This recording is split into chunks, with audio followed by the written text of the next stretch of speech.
my God! Who the hell? He stops at the Rumble, remembering what Rollins did to him, and Roman Reigns has lost it.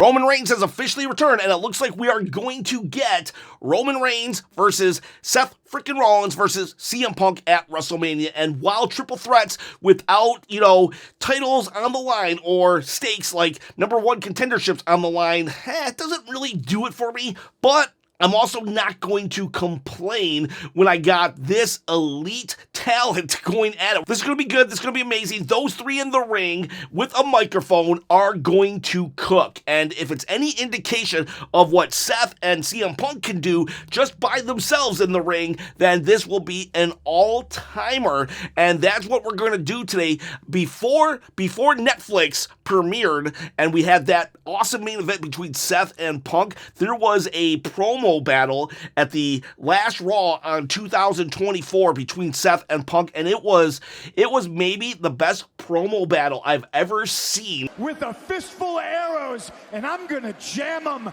down your corporate throat. You are a cancer to this business. The only way to defeat it is to cut it out. And whether you saw it last week or 6 months ago, you need to watch it again. Today we're going to break it down and we're going to go through every little Easter egg that I could find, whether it was in regards to WWE history or the history between Punk and Seth himself. They go far, far back to even 2002, to podcasts from 10 years ago. Whether you're a casual fan that don't understand why these guys hate each other so much, or you've been watching wrestling this whole time and some things you just missed because they were just firing 5 rounds at each other and going really quick. So today we're breaking it down. Everything they said had a story behind it. Welcome, Monday Night Raw! This doesn't pertain to their actual feud, but right there, Monday Night Raw is Monday Night Rollins. Chris Jericho, I believe, is the first one to use that moniker. I want the name of this show changed to WCW Monday Jericho. But when he jumped ship to WWE, he started saying Raw is Jericho. At the time, it was called Raw is War. Raw is Jericho! WWE would eventually drop War out of its title when 9/11 happened, actually, and the U.S. invaded Afghanistan. They just took War out and became the Raw Zone. So now we got Rollins doing it. And a lot of people have done that, though. In fact, Jey Uso actually recently tried to do one of his own, calling it "Welcome to Monday Night Raw" around here, Us. Hey, you might want to workshop the Monday Night Raw. See what we did there? Do we like it? Let us know if you like it. Monday Night Raw. I am a visionary. I am a revolutionary. I was wondering why he is called the Visionary and the Revolutionary, so I did kind of look it up, and, one point he was called the Beast Slayer. That's an easy one to figure out. He slayed the Beast being Brock Lesnar. He is the Beast incarnate! So he beat Brock Lesnar at WrestleMania. There's the stop to Lesnar! The moment for Seth! And 2 stops! A third by Rollins! Hook of the leg! Seth Rollins! So he slayed the Beast. So why was he a visionary and why was he a revolutionary? Well, when I Googled it, basically, he's a visionary because he tries to shape the landscape of the WWE and because he always thinks 1 or 2 moves ahead in the ring. So that was very a kayfabe explanation. But funny enough, an interview just came out with Chris Van Vliet where they talk about who is the visionary. Who's the visionary? The visionary is kind of a little bit of everything, right? All the things. You get to take your entire history and allow it to take you to the next place in your career. So it just looks like the visionary is all of his characters. Now, when it was revolutionary, though, Google said the reason why he's a revolutionary is because he was one of the first guys to really promote CrossFit. Yeah, he was one of the guys to really promote CrossFit and backstage and how to work out. So he revolutionized CrossFit in the business. That was the first I ever heard of that, but when I Googled, why is he a revolutionary? That's what I got. Last episode of Monday Night Raw on the USA Network. Okay, so it was the last Raw of 2024, and it was the last Raw on the USA Network. Raw premiered at 1993. But there was a 4.5-year gap where it was actually on another network. Raw is war. Same night, same time.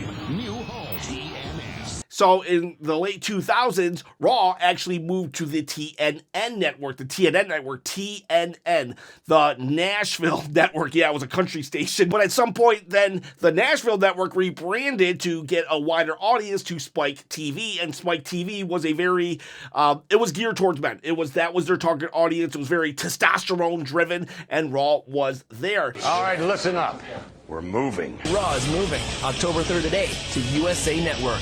But in 2005, Raw moved back to the USA Network, where it stayed until, 2024. 1 week from tonight, the biggest fight in our sport. Notice that he said sport. That was a no-no just a year or two ago when Vince McMahon was in charge. You couldn't call it a sport. It had to be sports entertainment. These aren't wrestlers. They're superstars. You don't go to a hospital. You go to a local medical facility. You don't have a belt. You have a championship. A belt holds up your pants. You're allowed to say all these things now. And how about your pants? Are they falling down? Because if they are, well, you can win this belt right here. Just had my second belt giveaway.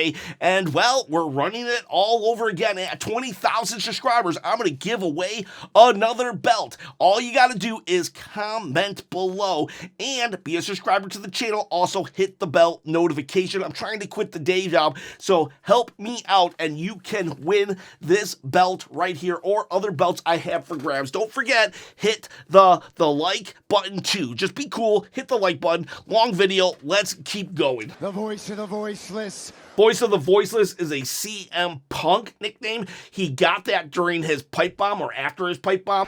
I have a lot of things I want to get off my chest. He felt that only he could grab the mic and actually verbally vocalize what people were thinking. For almost 6 years, I have proved to everybody in the world that I am the best. But the fact that Dwayne is in the main event of WrestleMania now makes me sick. And honestly, CM Punk was right. He definitely was the voice of the voiceless because WWE fans did not feel like they were being heard in 2011.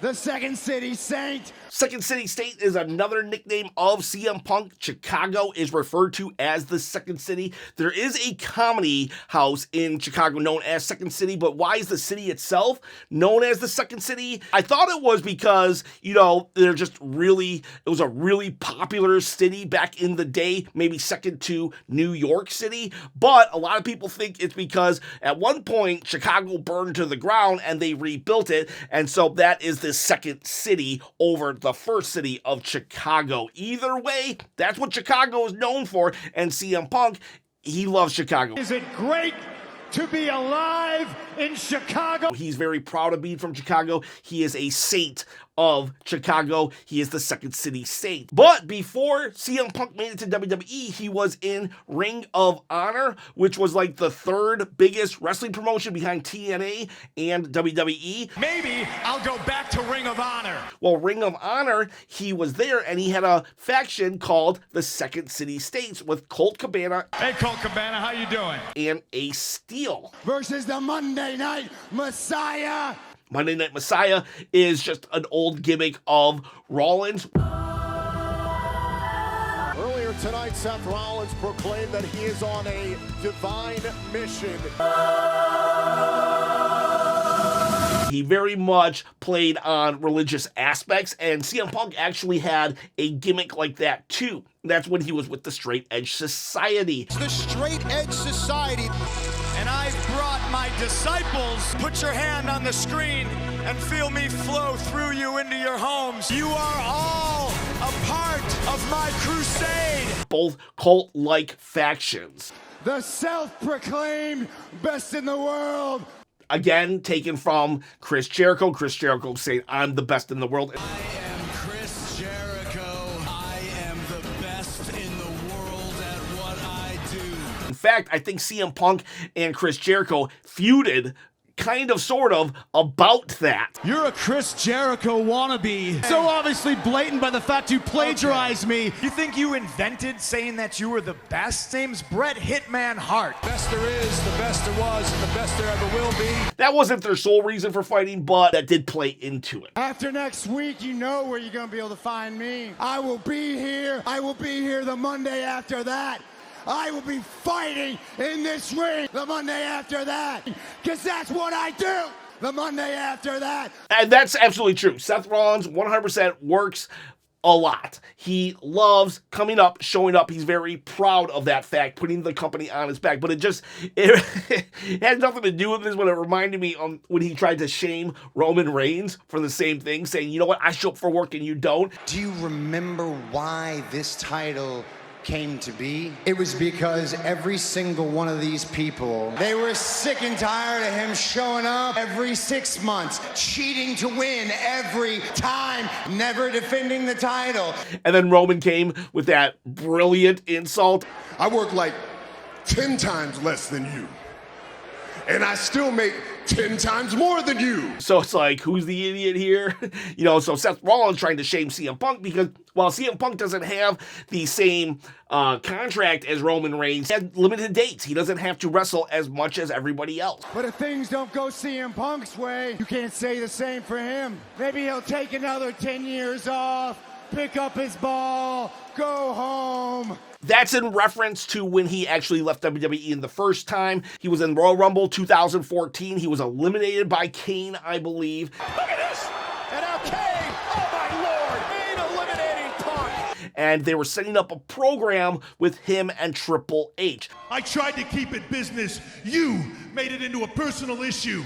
This was WrestleMania 30 era. Didn't want it. He didn't show up for Raw the next day. I remember thinking it was weird. Where is CM Punk? Why did he show up? He had a very strong showing at the Rumble, and then he just doesn't show up. Pick up his ball, go home. If you have the ball, you are the man. But if you just take your ball and go home, well, you're a baby. He didn't like his booking, so he picked up the ball and went home.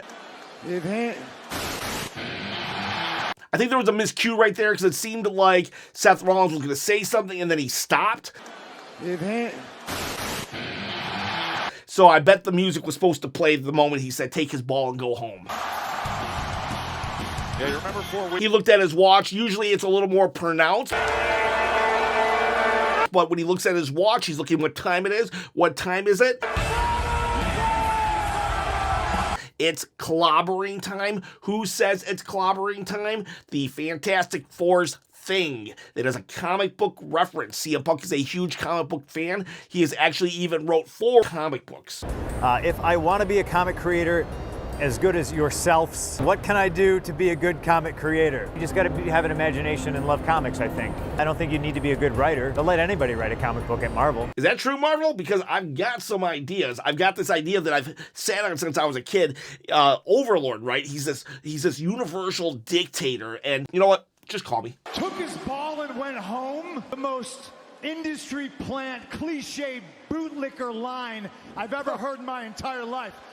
What paragon of virtue did you get that from, huh? So, this is in reference to probably when Stone Cold Steve Austin in 2002 picked up his ball and went home. Did Stone Cold Steve Austin take his ball? Because there was a point in which Stone Cold actually was very frustrated with his booking. They wanted you to lose to some chump? In a no build-up match, nothing. Why did they want you to do that? You were their hero. Well, you were the guy. He had health issues as well, just like CM Punk did when CM Punk left in 2014.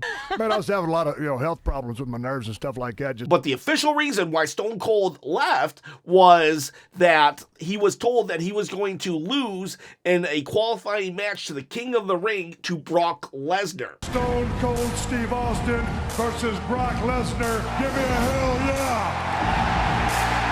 He said he didn't have a problem losing to Brock Lesnar, but he had a problem losing to Brock Lesnar in a throwaway match on free TV. You have to lose a few matches to win. But you know that we're trying to work on a kid and build him up. Stone Cold Steve Austin is not the first victim you feed him. I'm the last. Right. There's money there. He said, I have a lot of value to my name. That match should be on pay-per-view, not free TV. And so, coupled with all of his health issues and just his mental stress and everything, he left. See, Austin has a lot of explaining and a lot of apologizing to do. Austin, when he walked out last Monday, he simply packed his bag and went home. Basically, Vince McMahon came out and said he no-showed. But then The Rock also comes out. That The Rock wasn't supposed to return until next month. Change of plans. This Sunday, The Rock, King of the Ring. They brought him in early to save the day. Austin can take his ball and go home. But as far as The Rock is concerned, this is home. They have The Rock then being the mouthpiece to Vince McMahon, and that's what CM Punk is referencing here. Took his ball and went home. The most industry plant, cliche bootlicker line I've ever heard in my entire life. And even Hulk Hogan on a separate interview kind of said the same thing. Stone Cold Steve Austin. He walked out on the WWE. Do you respect what he did? What his reason was, I don't know. Heyman said on the show, he said that he would not job to Brock Lesnar. And when a company has made somebody as much money and made somebody that big of a star to put Brock Lesnar over, all those guys in the back, he wouldn't be where he's at if these guys didn't take the stunner. Again, being Vince McMahon's corporate mouthpiece, and whether or not they were, that's what CM Punk is referring to right here. You know, I haven't seen the man in quite some time. Did she take her ball and go home too? At first, I thought that was a really good burn, because usually when they pick on Seth Rollins about his wife, they kind of just say, you know, that Becky is the man and Seth Rollins is the woman in the relationship. And he showed up to work in his wife's shoes.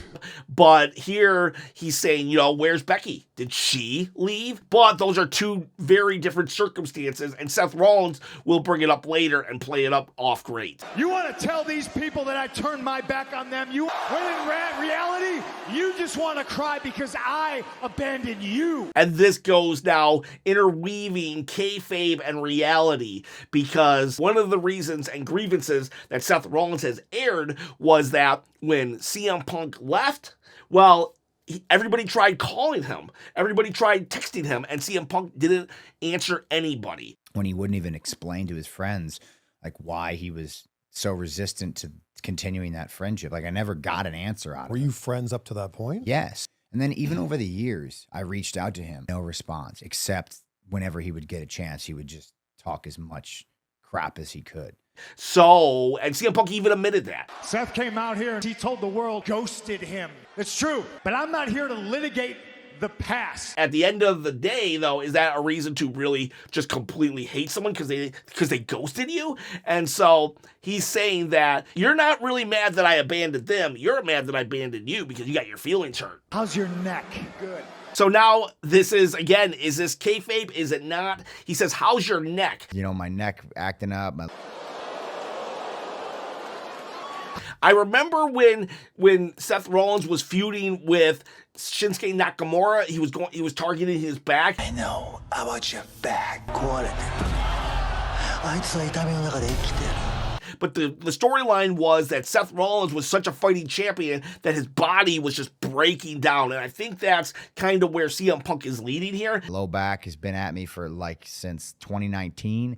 Probably should get some surgery on that. A couple of stress fractures back there. And then he says, how about your knee? What's your knee going on? You know, like, my knee's been bugging me since before WrestleMania. Yeah. We were having I was having issues with that. How's your knee, Matt? I love how Seth Rollins is just jumping out. Prove it. I'll just prove it, you know. Knee was a real injury, a legit injury, because after WrestleMania 40, he took time off because he had an meniscus tear or something like that. Sorry if I pronounced it wrong, but yeah, he had a tear in his knee that he had to get fixed, and he actually wrestled WrestleMania weekend with that injury. Seth goes down and look at the leg. That leg should not be bending that way. That is not the way a human leg bends, all right? And then he just straight up references Bronson Reed. How's your insides? Big Bronson Reed hit you with 6 tsunamis. Just jumping on him, doing like 6 tsunamis. Oh my God! Reed!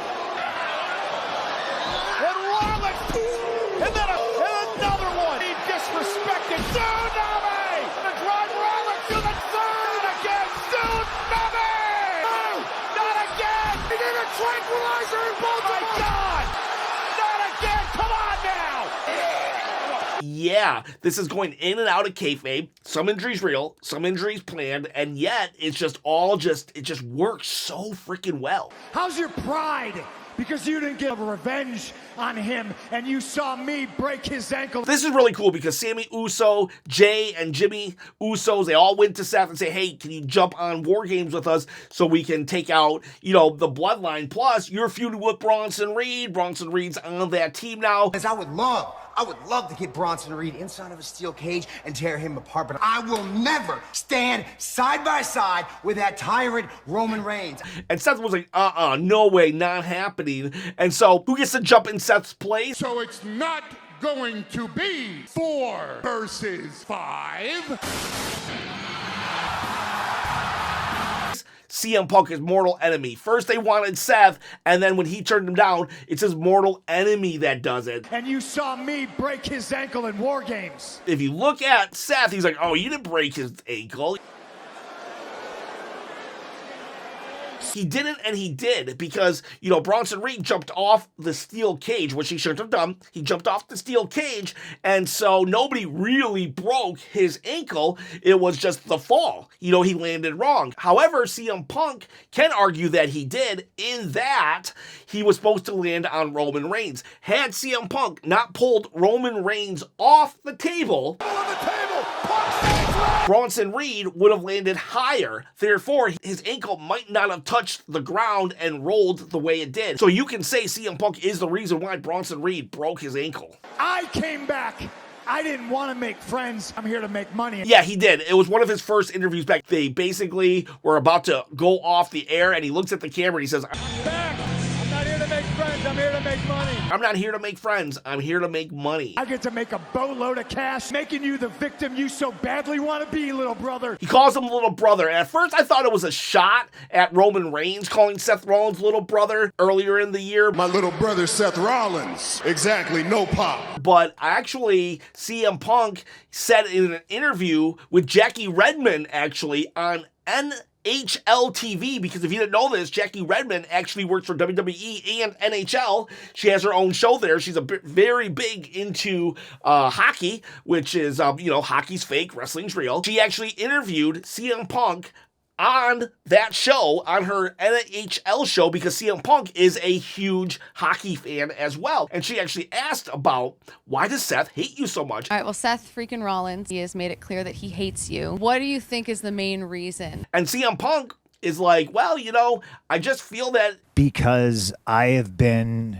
everywhere he has been, and he hasn't been everywhere I've been. Probably too similar. That's honestly the biggest thing. I think he's always felt like he's the little brother. And so he's actually referencing an interview that he did for Jackie Redmond on NHL TV. Cut that crap, man. Cut that little brother crap. That don't work no more. I don't think Seth appreciated that. He was getting called little brother a lot before WrestleMania 40. My wife, she's taking a break to raise a kid. This is a good comeback and not, honestly. So it's a good comeback in that he says, you know what, my wife didn't leave. She didn't take her ball and go home. She's just on a sabbatical. She had a kid. Becky didn't, she didn't lose a match and then cry and go home. In fact, she was taking some time off after WrestleMania regardless, but they needed her to come back and wrestle because Rhea got injured. Did you know that you were hurt? As soon as she grabbed me and she threw me into that brick wall, you instantly... When WWE needed her... Now how we got here wasn't ideal. Well, she stepped up and came back. My wife, she's taking a break to raise a kid. I know you don't know what that's like. How's not a good insult is, I don't even know if CM Punk and AJ want kids. So if they don't want kids, it's not an insult. But if they do, then yeah, that is definitely, because people who want kids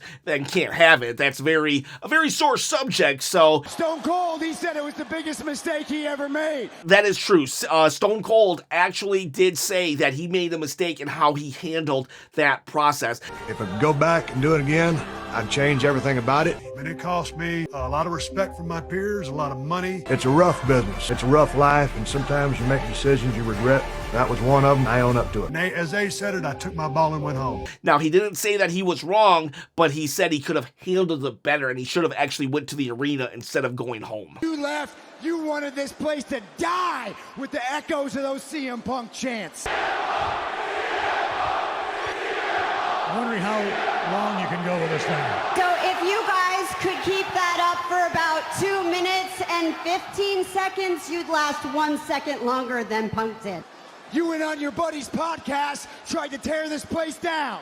Okay, this is when it starts to get very just like twisting knives, just getting really cutthroat, because he went on the Colt Cabana podcast, and that's where CM Punk just unleashed and told everybody how he felt about WWE. He didn't go on any other radio show anywhere. There was no AEW. He just went on Colt Cabana, his buddy. He was best friends with this dude. He went on the podcast and just laid it all out. It's like a 1 hour, 2 hour show where he is just completely ripping into WWE, from how bad the creative was to how bad the medical staffing was, and basically saying that, you know, he was like working with concussions and they didn't care, this, and this. He actually got sued because of this podcast. The doctor of WWE sued both Colt Cabana and CM Punk, and that creates a whole nother level of hatred between CM Punk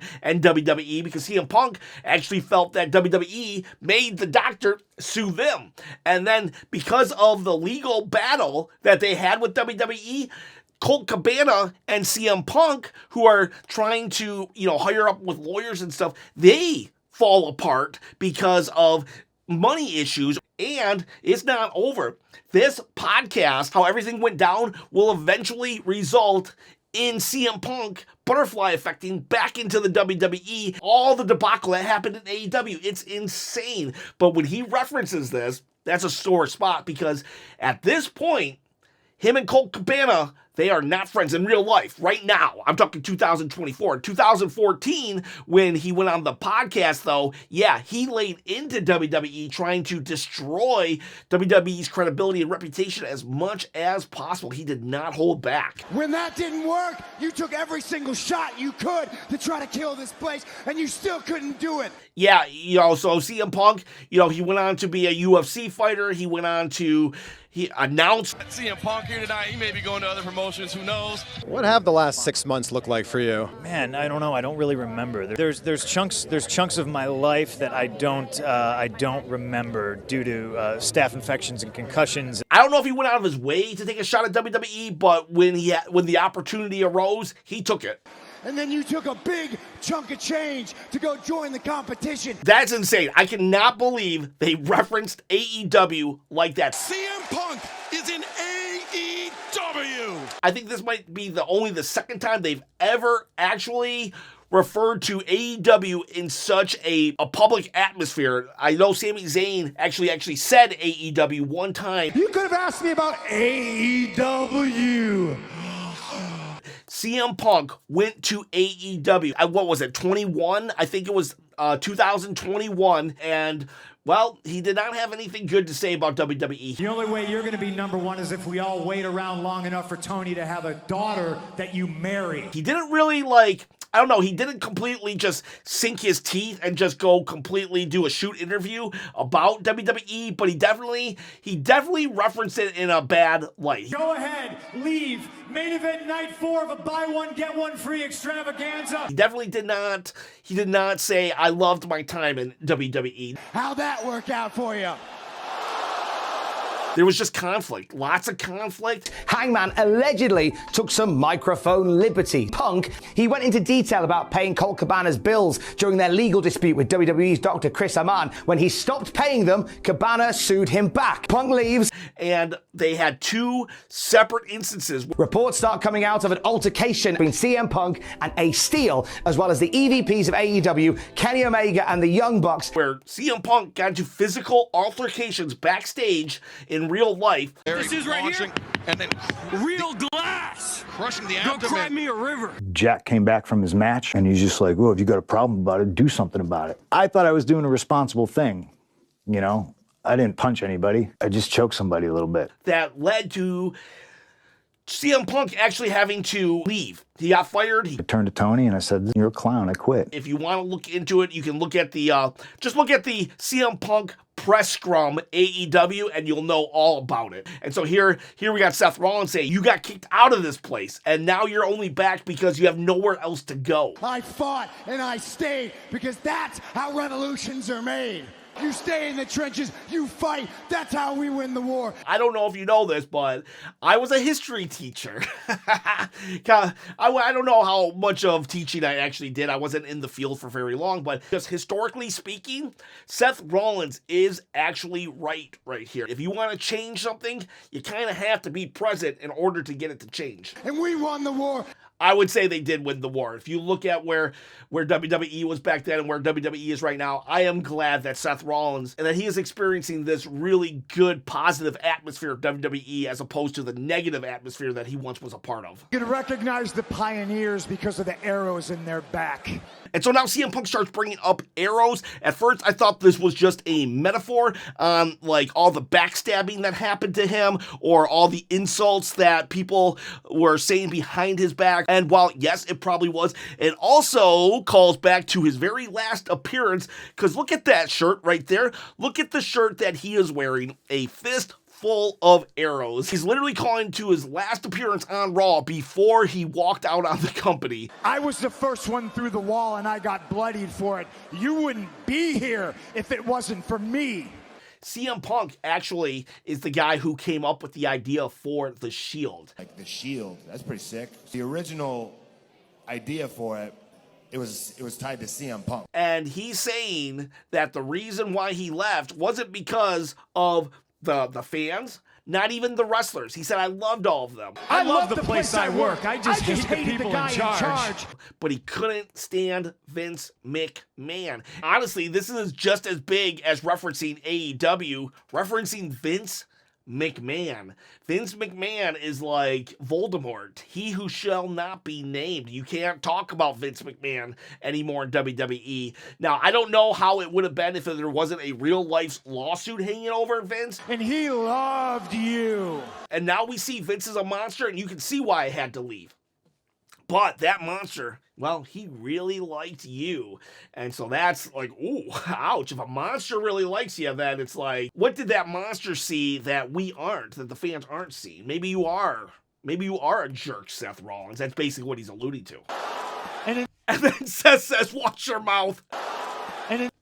Watch your mouth. I don't know if that was real or not. Maybe Seth was trying to hone CM Punk back, saying, hey, you better watch your mouth, dude. You're about to go too far. That might have been real right there. I leave, he shows his true colors, and he stabs Roman Reigns in the back. And here we go back into kayfabe. He says, I leave, and you stabbed your brother Roman Reigns in the back. Trying to play victim in a situation that he created. You have created everything that you are fighting because recently, Seth Rollins was like, I'm mad at CM Punk for teaming up with Roman. Well, who created Roman? Oh my God!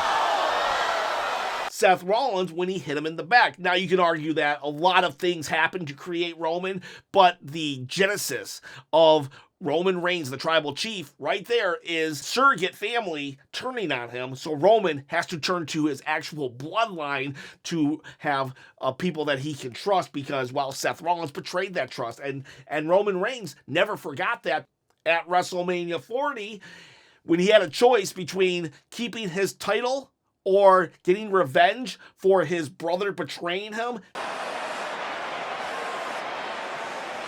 10 years prior, here we got CM Punk saying, this is your fault. And now he's dressed like an idiot. He's not even dressed that bad today. Sometimes, I gotta admit, sometimes he does dress a little too out there for me. But, you know, whatever. Trying to play victim in a situation that he created. You're not the victim, dude. You're the perpetrator. Those arrows kill weak people. I left because I had to. I don't know if you've ever been in a toxic work environment. It sucks. It definitely sucks. And after a few years, I started to be able to pull them out. Some people are stuck in a toxic work environment because they have nowhere else to go. But if you can get out of a situation in which you feel that it is damaging you mentally, then do it. And CM Punk had enough money that he could. And I came back because for 7 years... Notice he said 7 years. They've been saying all this time, you've been gone for 10 years, you've been gone for 10 years. So why suddenly he say, for 7 years they've been chanting my name? And that's because for 7 years he was out of wrestling, but for 3 years, he was in wrestling at AEW. So when he was in AEW, the chant stopped because his fans then went to AEW and chanted his name there. So that was a very small comment that I don't think a lot of people caught, saying that, well, he just brought fans with him. They chanted, mostly during your television time, my name!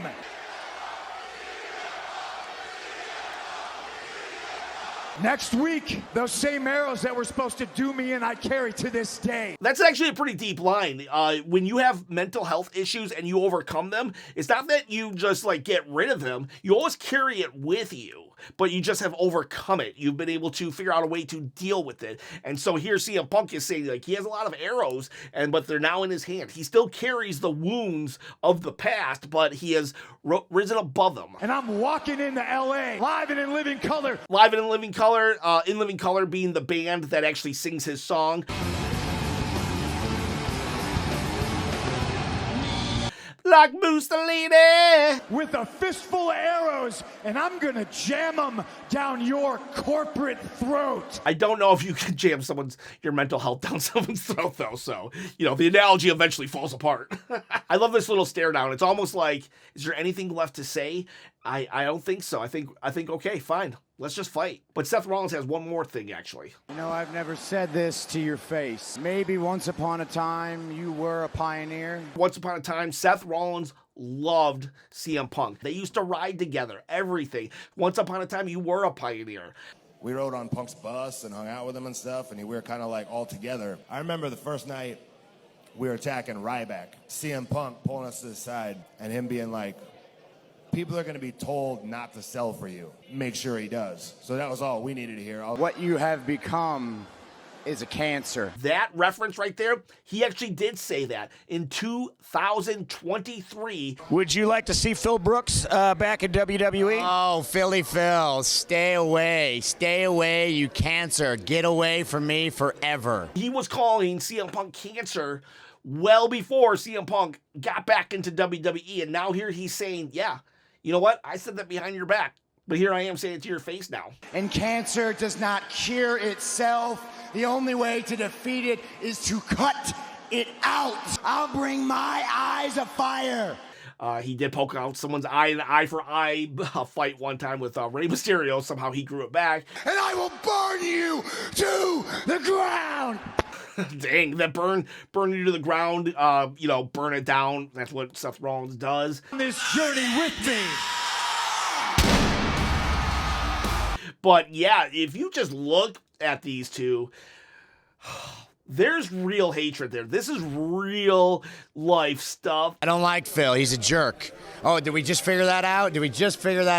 Interwoven with kayfabe and storytelling. This is very much Shawn Michaels, Bret Hart back in the day. These guys do not like each other. I wonder if they will like each other after this, though. After their feud, if they can come to some kind of mutual respect. Because I don't know if you know this, like with guys, if guys just like punch each other in the face enough, at some point, they just start liking each other again. And I wonder if this will do it. I wonder if they can somehow beat their hatred out of each other. But regardless, it was a beautiful promo. And now we get to look forward to Roman Reigns entering into this promo battle. Imagine the three of them having words with each other like we saw on this little battle. It will be amazing stuff. Not gonna complain, even if it's not my favorite type of match.